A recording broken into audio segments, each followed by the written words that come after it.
Jordan and Gretzky, Serena and Ruth. Remembering great ones is easy to do. But what about the no-names who spent their whole lives long snapping footballs and catching sack flies? They're guys, remember that guy. Remember that guy, remember that guy, remember that guy, remember that guy. They're just gonna remember some guys now. Yeah, you're getting more of the brisket tones. We're getting more of the smoke tones down here. The fire is finally out. Our cameraman, Jason Greenberg, here doing really great work. But I can tell you guys, it's thick down on the field, and it's even worse up here. But it looks like the situation is somewhat under control. I'll keep you Remember That Guy, the show where we mine our memories for nuggets of nostalgia about peripheral players, past and present. Hey there, folks. It is me, one of your hosts, James, here with a certified brisket fan and certified white guy. I'm a brisket fan. I'm a half white guy. I did have to wait for some smoke. That was wife, not white.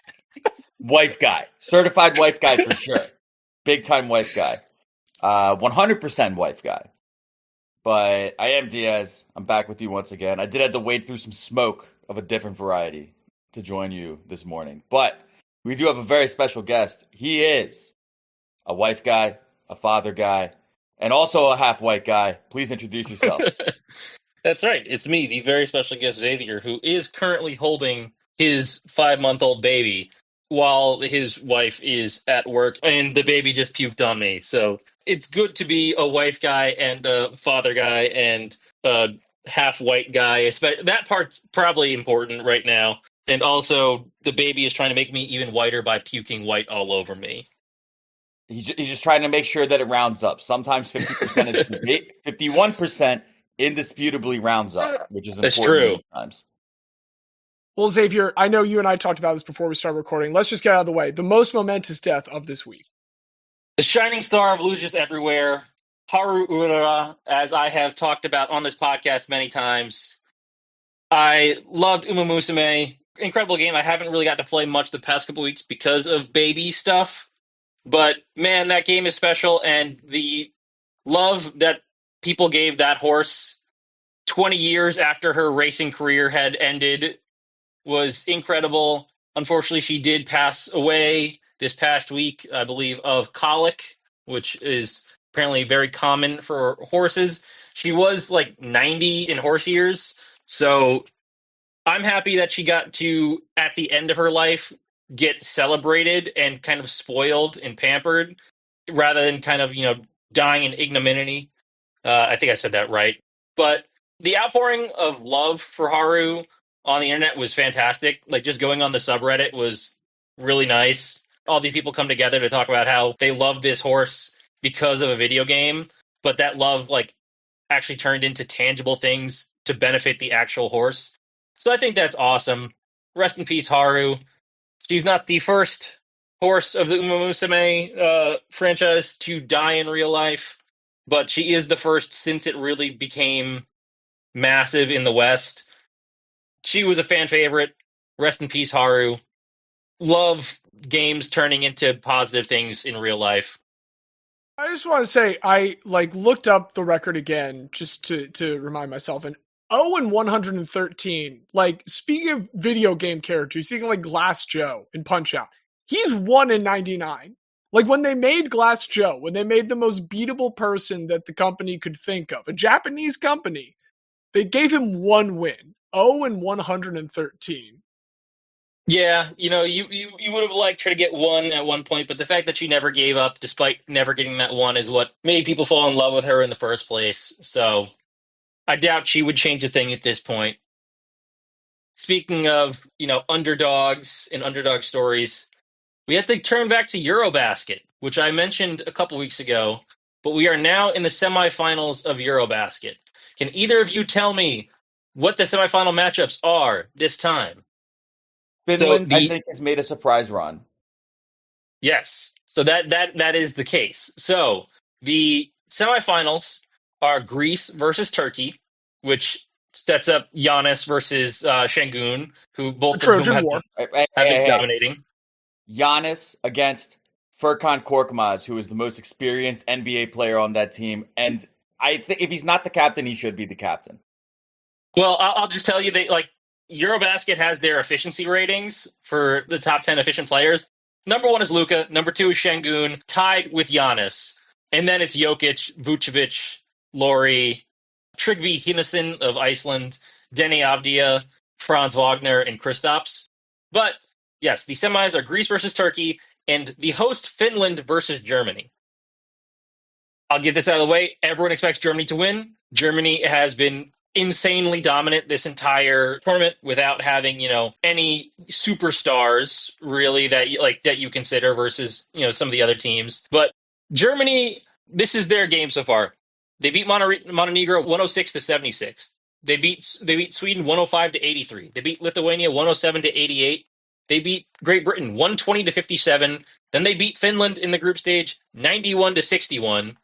In the knockout stages, they beat Portugal 85-58, and then they did just beat Luka Doncic and Slovenia 99-91. The only time they didn't win by at least 19 points was Luka's 39-10-7 performance, which still wasn't enough. So the expectation is that they will win. But Finland, playing at home, did beat Serbia and Jokic in the round of 16. Then they beat Georgia in the quarterfinals, meaning they have made it to the semis for the first time ever, which is incredible for a country that we do not really consider much of a basketball country. Laurie has put the team on his back, and it would be incredible if they were really able to beat Germany. But even if they don't, we are in for an incredible final of either Germany versus Turkey or Greece, and it'd be cool if Giannis could lead Greece to a title. It's been a fantastic tournament. I highly recommend everyone watch whatever they can. Unfortunately, by the time this comes out, I think the tournament will be over, so I hope you watched in the past tense. But yeah, Eurobasket, awesome. Love it very much. Definitely think everyone should watch it either this time or next time.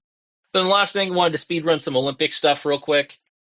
There was an article in The Athletic the other day titled, "Why are Jamaica's Olympic medalists switching to represent Turkey?" It turns out half of Jamaica's track and field team who had won Olympic medals, one who won a gold in Paris, one who won a silver, and one who won bronze, all switched nationalities to Turkey to try to compete for Turkey for the 2028 Olympics because Jamaica's not paying them enough. Apparently they got like $3,000 from Jamaica, and in Turkey will pay them like $200,000 if they win a medal. So Jamaica, after having one of the best track and field teams ever, is losing all their athletes because they just can't afford to pay them, which I think is wild. Obviously we see this in college sports all the time with NIL. I did not think it would happen with Olympic sports, but it is. And the problem of Olympic athletes not really being able to afford to live their lives and fund their, training is also an issue with the story of Ben Proud. So Ben Proud is an English swimmer, and he had just won a silver at the Paris Olympics. He's one of the best swimmers in the UK. He just announced that he is quitting professional swimming to take part in the enhanced games. For those who don't know, the steroid games, right? That is the steroid games, where Peter Thiel will essentially pay you $1 million if you break a world record while using steroids and performance-enhancing drugs. And this swimmer is joining the enhanced games to try to break some records. And you might say, well, that's his choice, whatever. It is a little weird, though, in this, because he did an interview explaining why he's doing this, and he seemed extremely naive about anything. He said he had no idea what he would take, but it sounded interesting to him. He has no idea what the long-term ramifications are. And he said, the finances, I'm letting my agent, deal with all of that stuff. It's such a weird interview. It really makes it sound like his agent has kind of pushed him into taking steroids and drugs to compete in this enhanced games and quit professional swimming without giving him any of the knowledge about what that actually entails. again, maybe I'm reading too much into it, but that is another big worry of mine. If their money isn't there for Olympic athletes, maybe they switch nationalities for money, or they do dangerous things for money. Like, these people train their whole lives for this stuff, and unlike, the athletes we normally talk about who make a lot of money in professional leagues, like outside the Olympics, they're forgotten about for 4 years for the most part. So I worry about what's going to happen with that. I hope that he at least gets some good advice and he is happy with his choice after he starts taking steroids or backs out of it if he realizes it's not for him. But it is a worrying trend. Something, late stage capitalism. End statement. It makes me think about organic farming, weirdly enough, and the way that like soil has to have been clear of pesticides or whatever, like fertilizers you're not allowed to use for however many years before something can be called that, and just the ramifications of setting up both a world in which, like, people are going to where they're going to get the money, and then also setting up protocols and restrictions that will keep them from being able to ever go back on their decision. So like forcing them out and then making it really, really difficult for them to come back if they decide to not go forward with it, like you're saying. Like late stage capitalism. Just like you said, Diaz. That was a much better way of putting the dumb sentence I just said. Why say many word when late stage capitalism do trick? Well, is late stage capitalism going to do the trick for your memories right now? It will not. But what I will do is I'm gonna give a slight tease of what our main subject today is going to be. The Philadelphia Phillies, right now, they're amazing. They're great. They're incredible. They're such a joy to watch. As we record, just last night, they finished a 4-game sweep of the New York Mets, which is personally my most hated baseball team in New York. I understand that is not the sentiment of all on this podcast, but for me, it is the Mets, and it was just beating them in every which way that you could hope to do it. We had a 1-0 pitcher's duel. We had 2 blowouts. Last night was the most incredible that I think it could have possibly been. Phils go down 4-0 in the first 5 batters. Jesus Luzardo is missing his spots, looks terrible. What does he do with 1 out in the first inning? He proceeds to record the next 25 outs. Takes a line drive to the chest, catches it, doubles him off second. And at this point, you're thinking, all right, he gave up 4 in the first. If he gets through 5 and keeps it at 4 runs, we'd be happy. Motherfucker goes 8 and retires everybody consecutively the rest of the way. Like, they were no hit after those 5 hits. It was games. They were perfect games after that. It's like a partial perfect game, I guess is maybe what you would call it. An imperfect game. I don't know. We'll workshop that. But he sits him down in order the rest of the way. Phil scrap across some runs. Harrison Bader, who,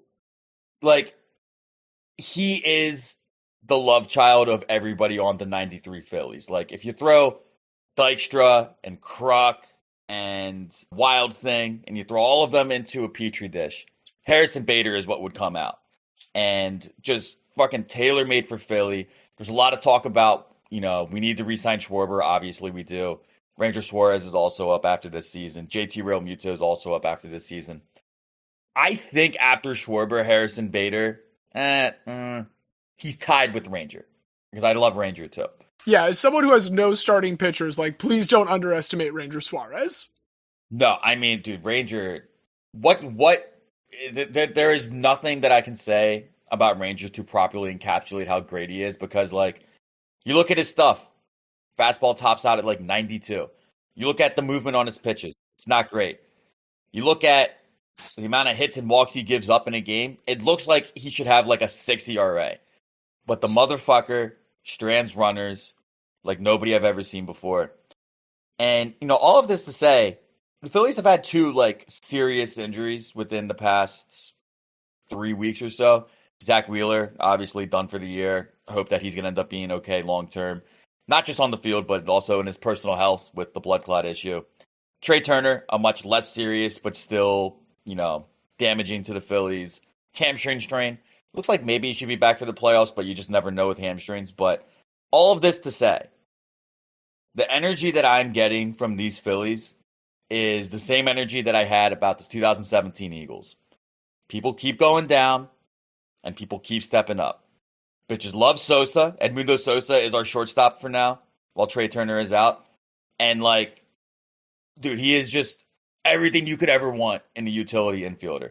He'll slide into the third, short, second, doesn't matter. He's going to give you a great glove. He's going to hit like 265. He'll get some timely knocks. The entire pitching rotation, I think, all realized they needed to step up once Wheeler went down because Aaron Nola has like sucked all season and just had his best start during this Mets series. So I'm getting very strong next man up 2017 Eagles vibes from this team. And, and perhaps it could be Harrison Bader who is filling the role of somebody that we'll talk about in a little bit. But I'll just tease that for now. Guy who's only seen the Patriots-Eagles Super Bowl. I'm getting a lot of 17 Eagles from this. Got a lot of energy, man. I can't say the Patriots-Eagles Super Bowl also. My apologies. Right. Well, speaking of teams that got hot at the right time entering the playoffs, real quick, like 1 is a single, 2 is a double, 3 is a triple. Do either of you know what 16 is? Grand Slam. I have no idea. So you keep going up. There's septuple, there's heptuple, nonuple. Eventually you get to sextuple. That's 16. The Aces, we mentioned back in their W12, going into a tough stretch after a big win against the Dream. They had a big game against Minnesota and then 3 softies. Well, they took care of Minnesota and then they took care of those 3 softies. They finished the season as the number 2 seed with a 16-game win streak. They were 14-14. They finished 30-14.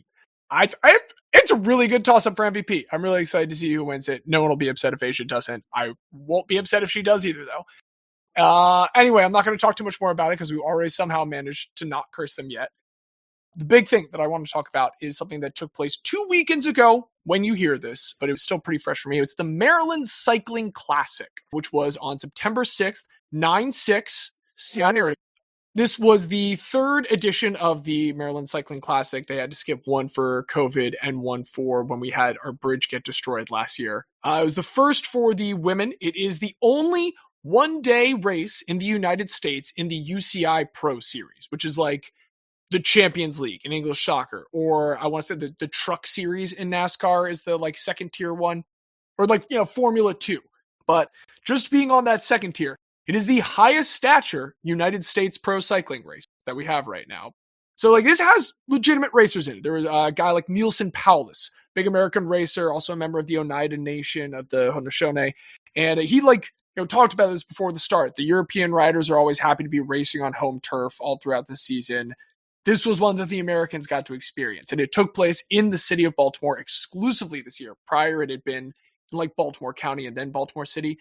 Nope, just all Baltimore, an 18-mile course that the women did 4 laps of. The men did 6. The next morning, I rode the majority of it very, very early because it is roads that normally I would not on a bicycle ride because cars would kill me. But, except for the very technical cobble part, which I'm just not going to risk my bike on because I don't have pro cycling money, it was a difficult course. It is a lap that I completed in solid time, and I think I could do 6. I mean, I'd be 2 hours behind them at that point, but I could do 6 laps of that in a day. It would be brutal, but I could get it done. All that to say, like, I believe in you. Course. It was nice to be able to follow along and watch this thing that I was like, this is achievable for me to some extent, not at the speeds they're doing. It was fun to watch. We had it on at Tube. It worked the whole day. Women had perfect weather. An EF rider from Australia, Henrietta Christie, won the Queen of the Mountain real early, and then there was a very exciting sprint finish that eventually the Polish racer Agnieszka Soja, I'm entirely unsure whether or not I pronounced that correctly. And then for the men, there was a really fun 2-man breakaway that formed early on between Fabian Weiss and Oscar Miguel Sevilla Rivera, and they basically picked up like max King of the Mountain points every single time. There was one hill on Northern Parkway in Baltimore towards the north. Admittedly, this hill sucked. Like, I've ridden this hill now. I had never ridden this hill before because this is not, it's like just as you come off an interstate highway. So normally I would never be anywhere near this. It was fun to ride. It was a nice challenge. It sucked shit. I can understand why this was made the one source of King the Mountain points for the whole day. But the two of them picked up like basically everything in the first 4 or 5 laps, and then both kind of fell back as the winning happened. Going into the final lap, we had another EF rider, Nielsen Paulus, the guy I mentioned earlier who was talking to the reporters ahead of time, who is probably my favorite American rider after Sepp Kuss, so like really do enjoy him. Podiumed in the previous 2 editions of this, 3rd and 2nd. There's an enormous downpour in the 5th that everyone just rides through. Thankfully, everyone's safe. There'd been one bad crash on the cobbles early on. The previous edition's winner broke his arm on that, rode for another lap, because it wasn't like, a perforation of the skin or anything. But eventually, you saw him pull over with his arm just kind of dangling from his side. He is fine. It's a normal cycling injury. We get to these cobbles again now on lap 6 after that horrible race, and Nielsen Paulus gets a flat. And they get out of Fells Point with the cobbles, and like a help car comes up with a bike to switch. I don't know what happened. I don't know if there's miscommunication, but that just doesn't work out. Then an EF car pulls up ahead forward. And so there's this shot, because they stuck on Nielsen Paulus. Like, he was the guy that clearly the broadcast was also rooting for. He was in this lead group with another teammate. Looked good for him. And they just stick on him as the racers are getting like a minute ahead of him. He tries to run up to the EF car that pulls up like a block or so away. And they're running in like the little clippy shoes that we have to wear for the serious cycle pedals, just with his bike over his shoulder in still kind of a light rain. A little sad and pathetic. I love him, but it was that. And eventually it should note that Frenchman Sandy Dujardin is the winner. Also, just to talk about the broadcast. I mentioned they were rooting for Nielsen Paulus. It was a very American broadcast. It's the first time I have ever in a pro race seen the distance and speed measured in miles versus kilometers. I didn't have to do any math during this. It was great. Yeah, let's go. Our own measuring system that no one else uses. Talking about a lot of the stuff in Baltimore, they got to do the color commentary, some highlights. They were able to point out that at one point the race goes past the first dental school in the country, which is in Baltimore. I was surprised that they did not mention the Phoenix Shot Tower, which they go past several times. It's this big brick tower. They made bullets from it, shot at one point.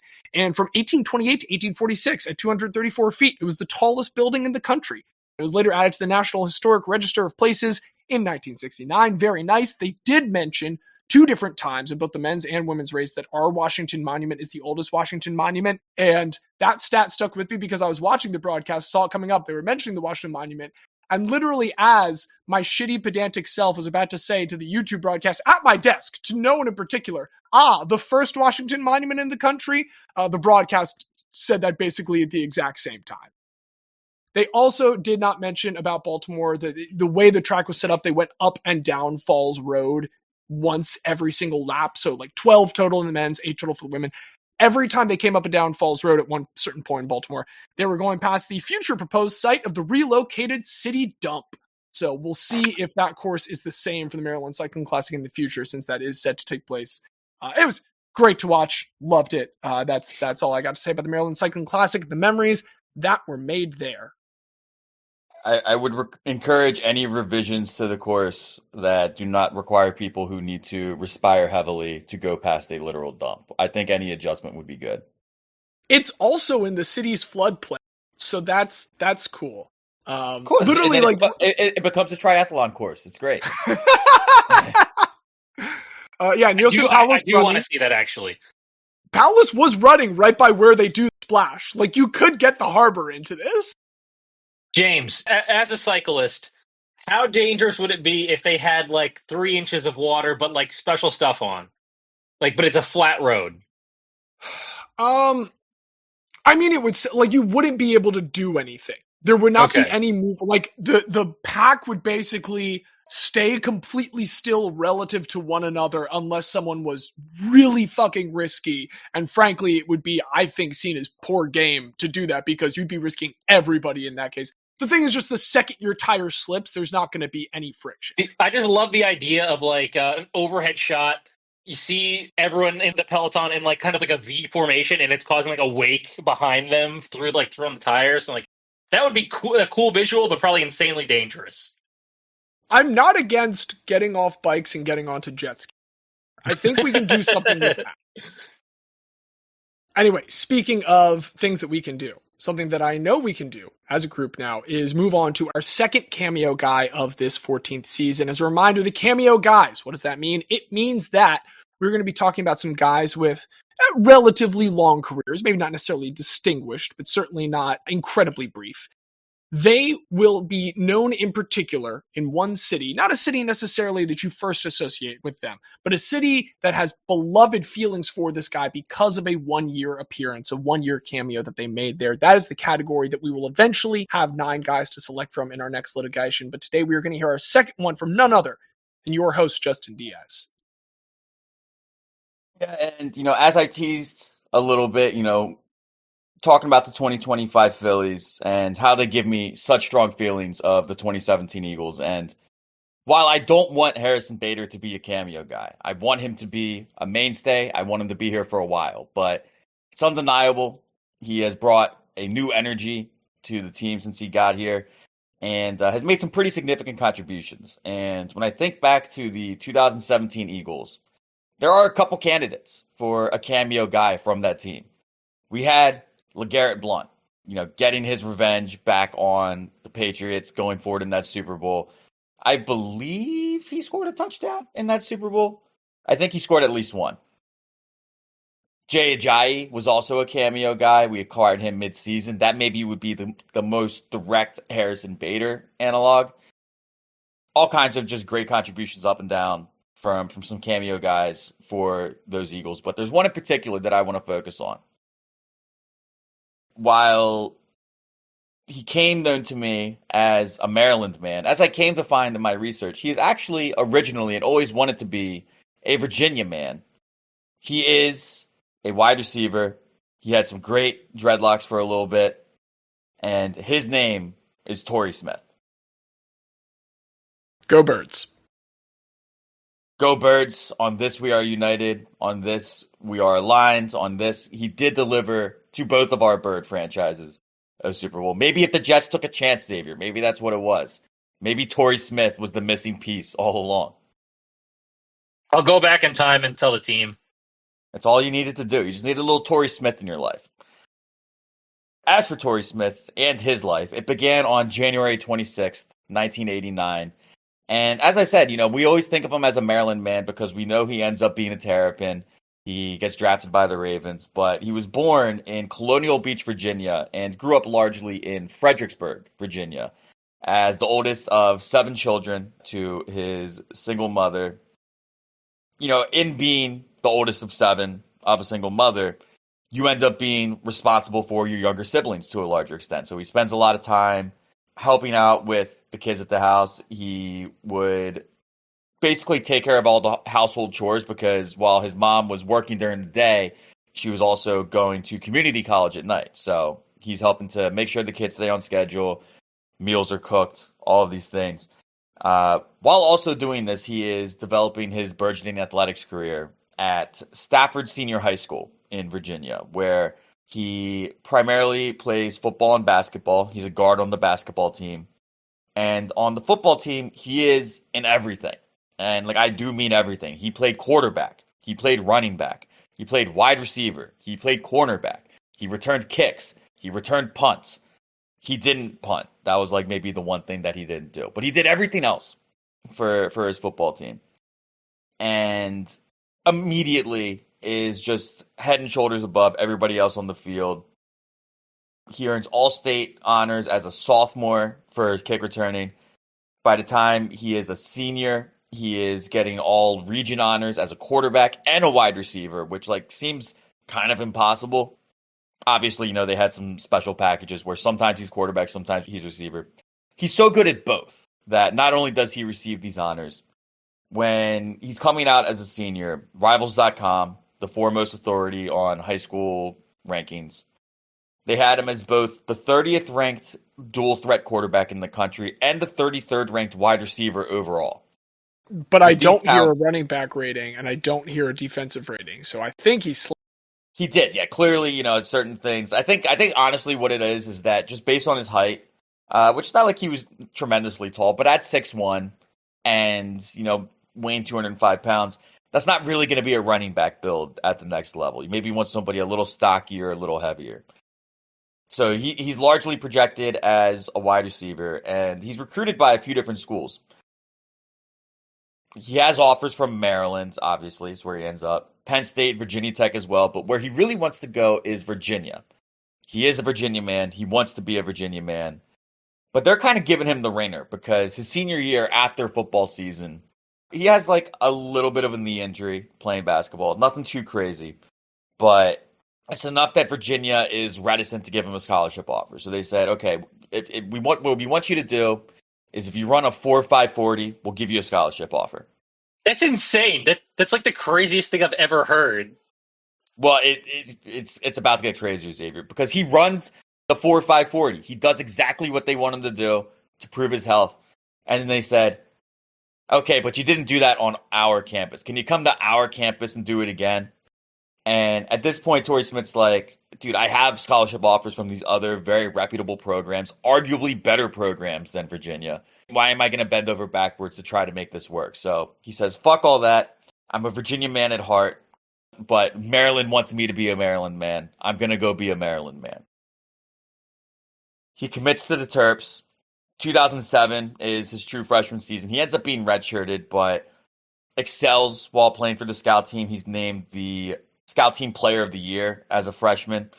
And basically this redshirt year, what it serves for him is when he was in high school, because he's spending so much time across all these different positions, he's able to dominate just based on the fact that he is by far the most superior athlete on the field. But like, he doesn't really have the fundamentals of route running down. So this is kind of just his crash course in like how to be a wide receiver 101. Like, when you're faster and can jump higher and are stronger than everybody, it's easy. They just throw the ball and then you catch it and then you go. I think that was probably listed on his schedule with his other classes.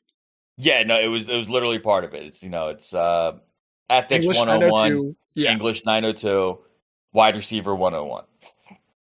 But he obviously he does well enough to be named the Scout Team Player of the Year as a redshirt freshman. And going into his redshirt freshman season, his second year on campus, he's getting all kinds of praise from the coaching staff. They're expecting him to take a big leap forward.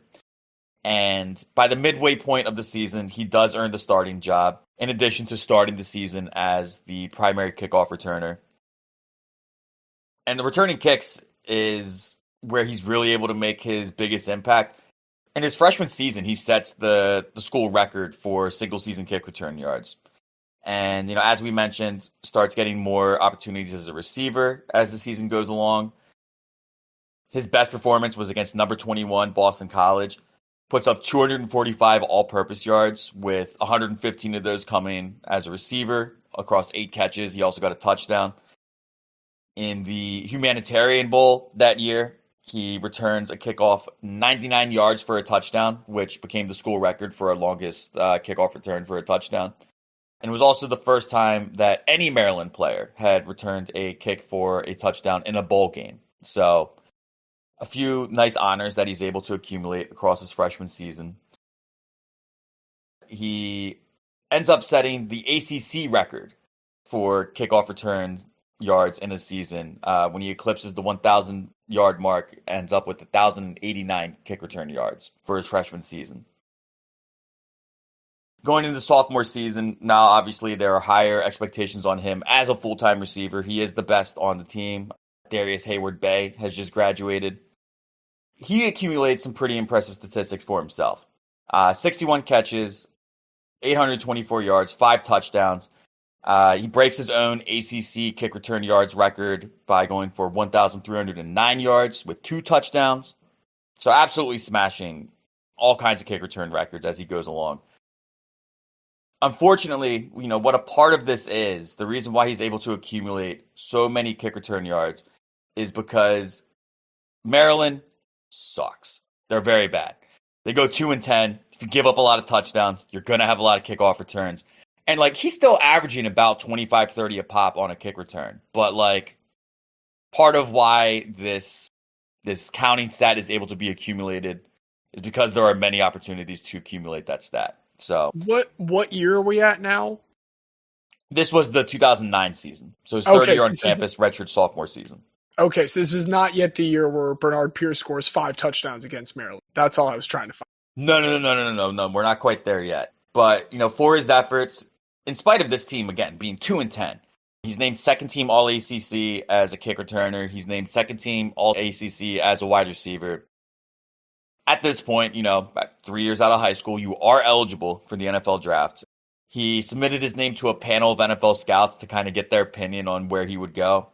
And they gave him about a third or fourth round grade. And he said, I think I can do a little better. Let me go back for my redshirt junior year. Because, the other thing that is important to him with this is coming from a family where he was raised by a single mother.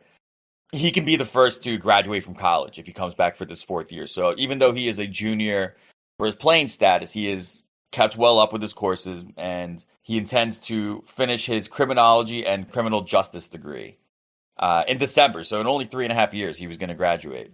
But also, wants to come back, feels he owes it to the team, doesn't want to go out with a 2-10 record. And basically the coaching staff's plan was, with Torrey Smith being their big play threat, they want to limit his snaps more so that when he is on the field, he's able to create more explosive plays. The other thing, so what affects him as a kick returner going forward at this point is he has a reputation, and teams are just straight up not kicking the ball to him anymore. Pooch kick, squib kick, whatever it can be, to not have the ball end up in Torrey Smith's hands. But in spite of all of that, he still has a very impressive junior year. The highlight game comes against number 23 NC State.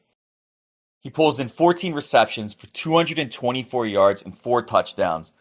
The 4 touchdowns are a single game record for a Maryland player. In that game, with all those receiving yards, he sets the school record for all-purpose yardage, going up over 5,000 yards accumulated across his 3 seasons of playing. He also reaches 12 touchdowns for the season in that game, which is a single-season record, and became just the second Maryland receiver all-time to go over 1,000 yards for a single season. Coming off of all this, he has his degree now. If he wanted to come back for his senior year of football, he could. But at this point, again, coming from that family, single mother, oldest of 7 kids, he knows that if he goes pro, he can help set the family for life. So he decides to do that and declares himself for the NFL draft. In the 2011 NFL draft, first of all, that 40-yard dash that he needed to get a 4.5 twice to go to Virginia, he gets it down to a 4.41 at the combine, and that, in combination with all of his production, allows him to get drafted in the second round, 58th overall, by the Baltimore Ravens. James is wearing the hat. It's Purple Friday. It is Purple Friday as we record. It is Purple Friday, of course. You got to represent. The first 2 weeks, not really having that connection with Joe Flacco, people are starting to wonder, did we waste this draft pick? In his third game, Torrey Smith absolutely silences these critics. In the first quarter, his first 3 career receptions are all touchdowns. 74 yards, 41 yards, and 18 yards, all from one Mr. Elite himself, Joe Flacco. And in so doing, he became the first NFL rookie to record 3 touchdown receptions in a single quarter. I can't confirm this. I have to assume he is the first player in NFL history to have each of their first 3 catches be touchdowns and to have them all be in the first quarter. Like, it just has to be, right? All in the first quarter, certainly. I will see if I can craft that head that. But I also just like to add some context, really just want to drive home how bad the Baltimore Ravens are at drafting wide receivers. Like, the Baltimore Ravens, largely model organization. I have very few things beyond political views and certain actions taken by members of the team that are no longer with the team to complain about. Like, on a football field, very little complain about. But they have never drafted a receiver to have 4,000 career yards. They've drafted a tight end to do that. They've drafted 2 tight ends to do that. Like, our 2 best receivers ever are tight ends, Mark Andrews and Todd Heap. You could kind of throw Derek Mason in there, but we sure as hell didn't draft him. Like, only recently with Zay Flowers and Rashad Bateman and Marquise Brown did, like, they kind of start to turn it around. But the story of the Ravens forever was, damn, these dudes just cannot draft a wide receiver.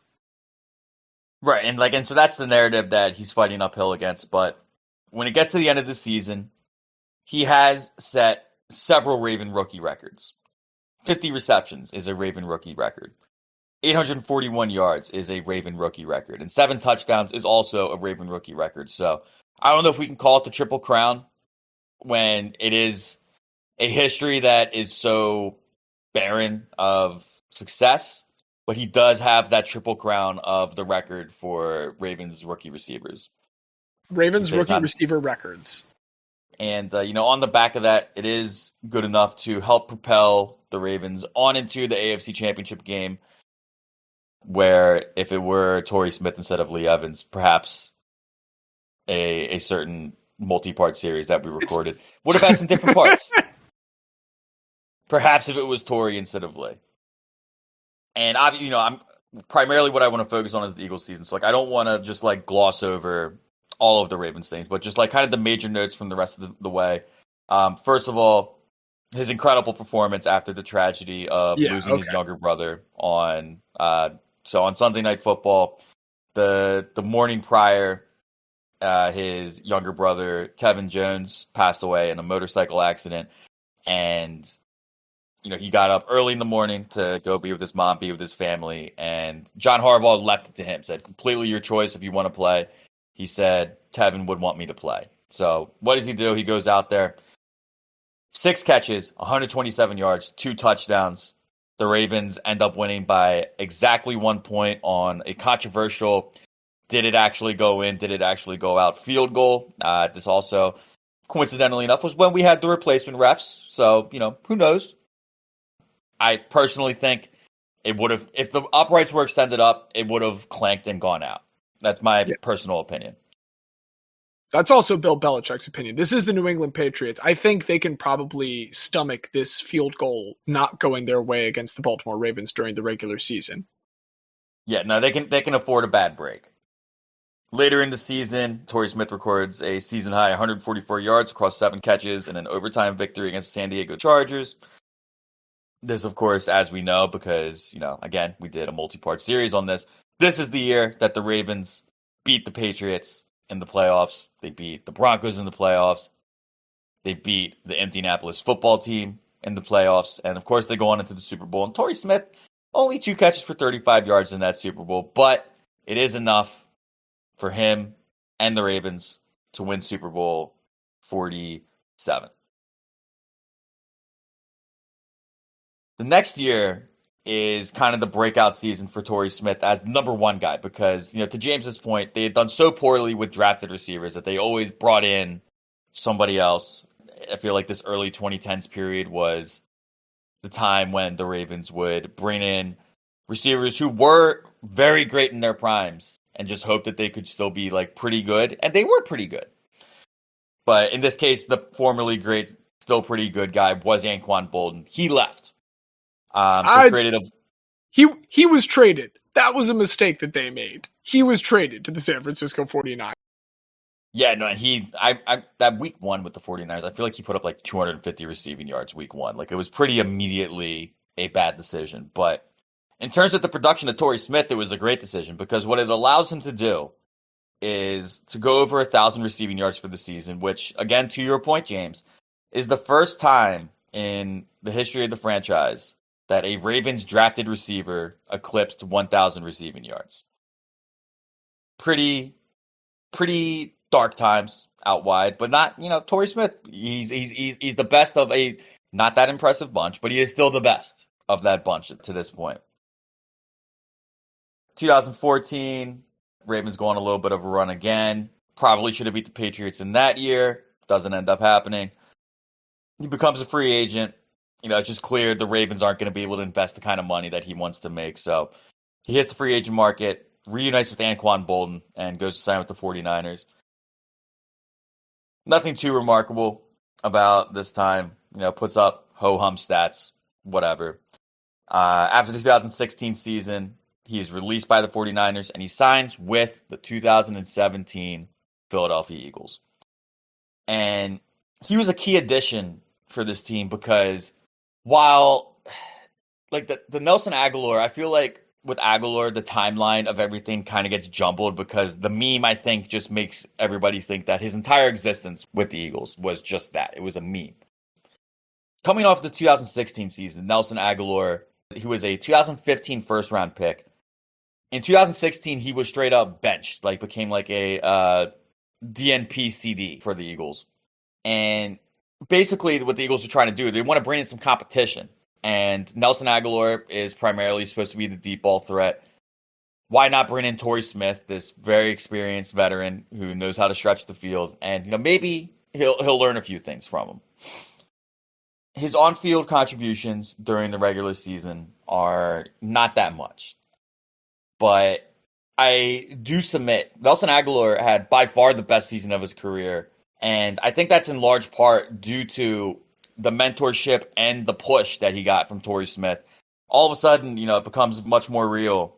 Wow, like if I don't perform, this Torrey Smith guy can. Torrey Smith, he started in 14 games, 36 catches for 430 yards, 2 touchdowns. Not that impressive. Nelson Aguilar did have 62 catches for 768 yards and 8 touchdowns that season. By far his best year with the Eagles.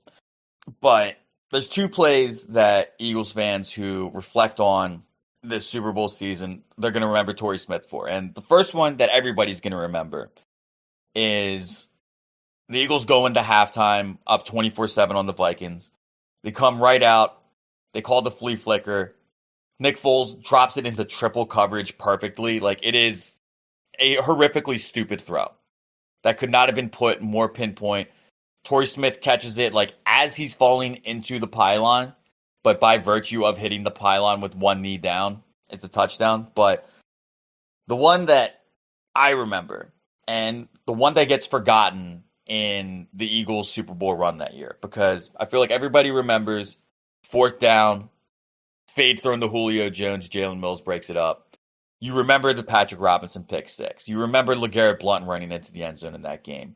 You remember the Philly special. You remember Brandon Graham's strip sack. What people don't remember is that at the end of the regular season, Nick Foles looked like dog shit. It was horrible. I was calling for a man named Nate Sudfeld to be our starting quarterback in the playoffs. I'm not proud of it, but I was. Pepperidge Farm remembers. Pepperidge Farm remembers. Nate Sudfeld, you could tell me he's an account executive with Pepperidge Farm right now, and that seems like it probably is what his career trajectory was. But the first half of the Falcons divisional game, and we're the 1 seed, and this is the famous underdogs run where we were rightfully underdogs in every game. Nick Foles still looked like shit, missing throws, sailing throws, short arming throws, you name it, he's making the mistake. And we're down 10-6 as the first half is winding down. There's 20 seconds left. He misses Torrey Smith by 10 yards high. It goes directly to Keanu Neal. All he has to do is catch it. It's right at him. For some reason, Keanu Neal jumps. And for some reason, he brings his knee up to his chest as he is intercepting the ball. He knees the ball out of his own hands, sends it flying up in the air. And who does it fall to but Torrey Smith, who wraps his arm around it, gets down at the 50. Eagles call timeout with 12 seconds left. Run a quick out route, I think, to Zach Ertz. Get it to a 55-yard field goal. Jake Elliott makes it. We go into half. It's only 10-9. And from there, all the momentum started rolling. And, Nick Foles turned into... He channeled his inner Joe Flacco, is really the best way that we can say it. And he spurs that miraculous run to then go on to outplay Tom Brady on Tom Brady's greatest Super Bowl performance that he ever had.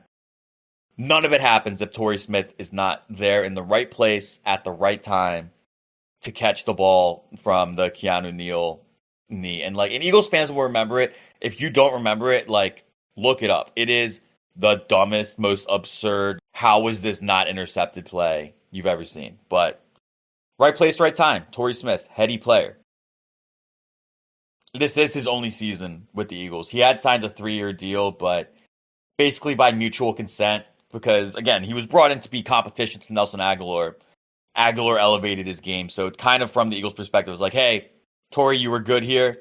You pushed Nelson to be what we always wanted him to be. You're not going to have playing time here. It's in everybody's best interest that we just let you go. So they do let him go.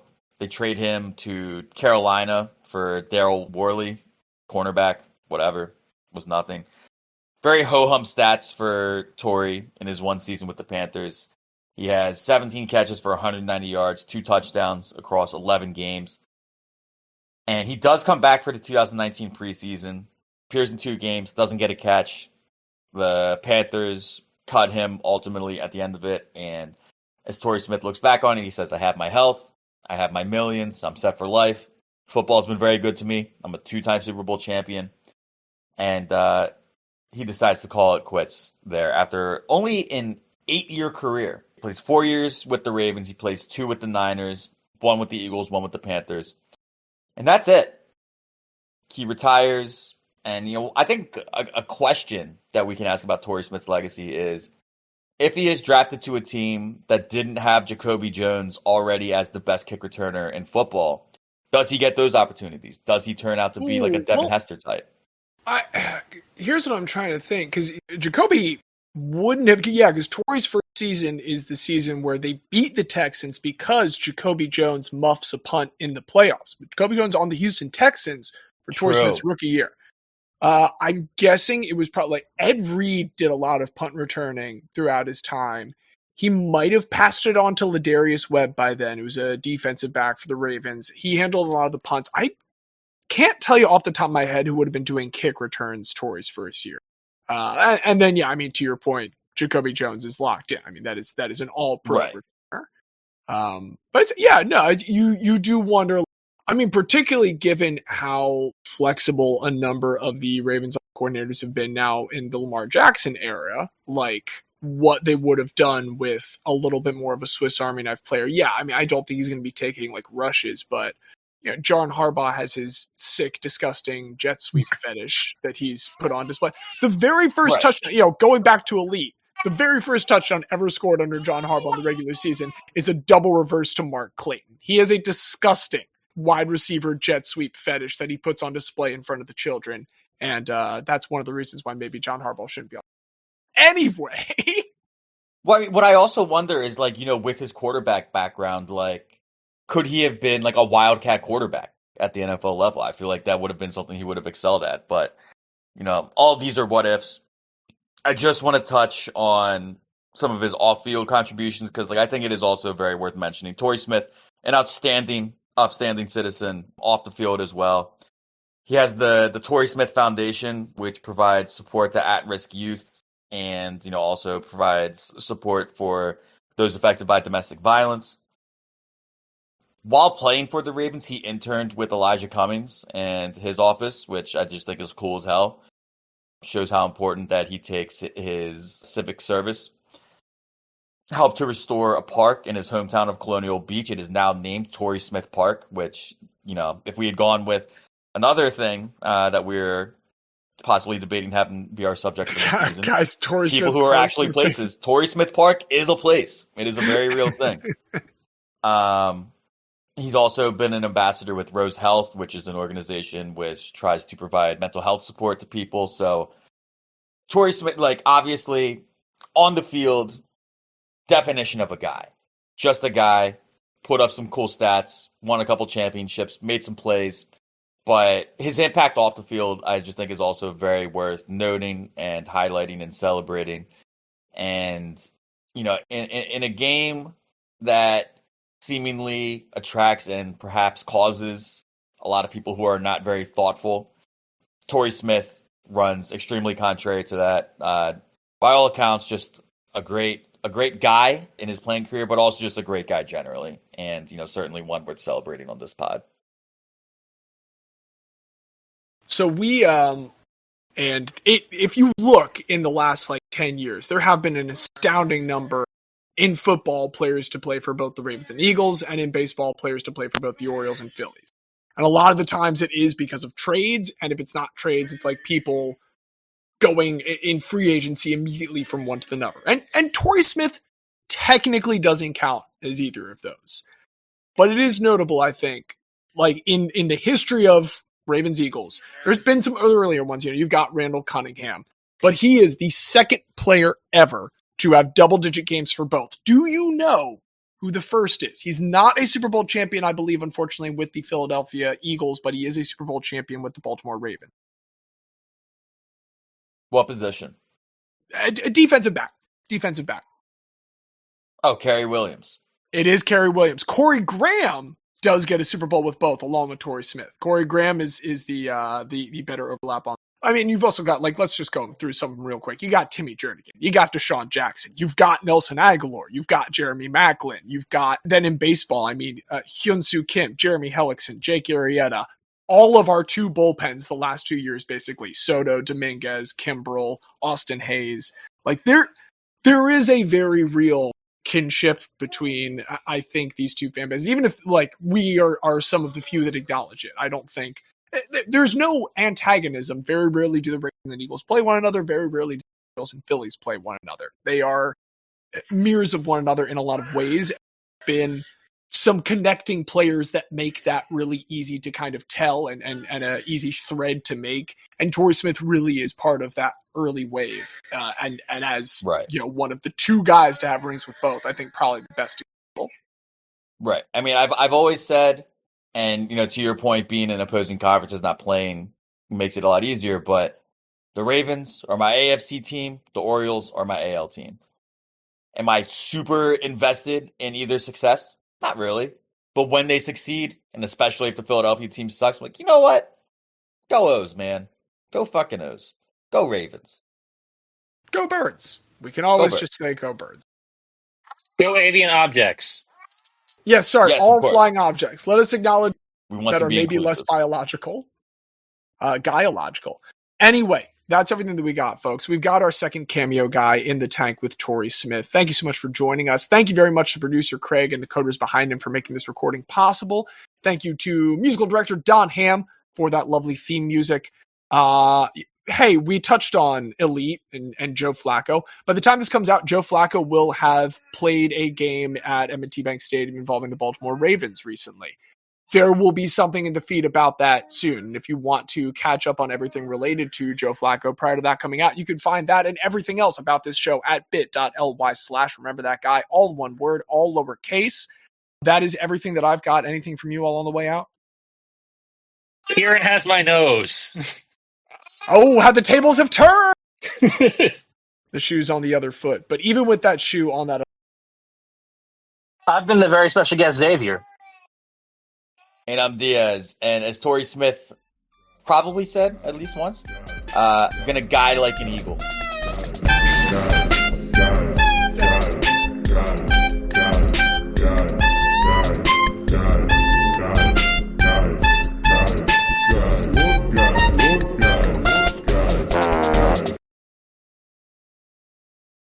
I'm glad. I am very glad we're starting this on time because my mom is coming to watch Kiddo later on, and I was thinking to myself, I can't decide whether it's more embarrassing for your mother to walk in on you masturbating or recording a podcast.